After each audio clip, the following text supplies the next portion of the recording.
Let's look now at preliminary analysis of the distribution of a quantitative variable, a variable that's made up of numbers, not categories. So in this example, I'm going to make a histogram of the age variable. So over here in column Q, I'm going to click on the Q to select all of the age responses. Now the difference between a histogram and a bar chart is fairly simple. A bar chart is used for categorical variables, and there's usually a big space between each of the bars. In a histogram, it's used for quantitative variables, and usually the bars are contiguous, they're touching each other. In Google Sheets, they're sometimes a little bit apart, but there's not much of a difference between the two. So to make a histogram, it's very easy. Select your data range. In this case, I chose column Q.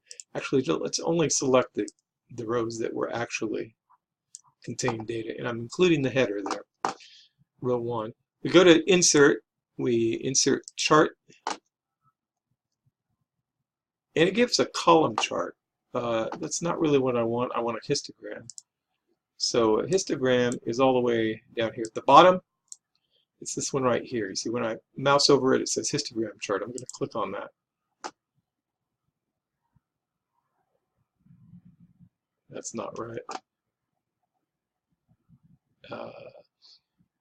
Yeah, it doesn't look right, but we can fix it. We go to Customize, Histogram.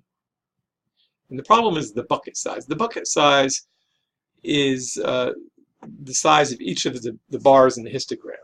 It's how wide you want that size to be. So in a quantitative variable like age, I want it to be 1 year wide. I want a separate bar for each age year.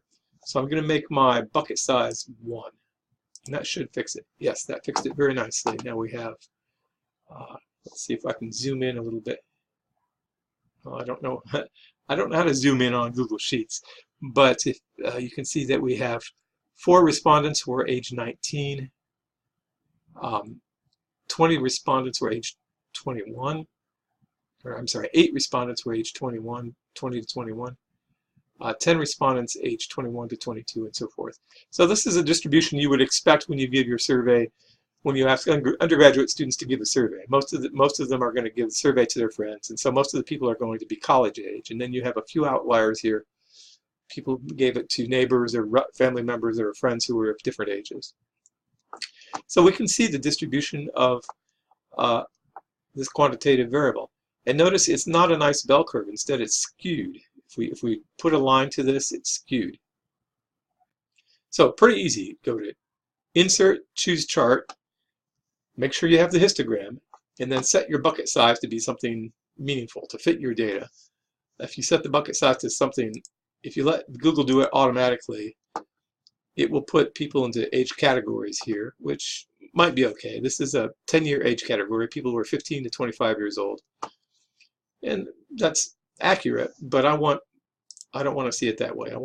I want to see a bar for each year, so I change my bucket size. So easy, right? Nothing to it.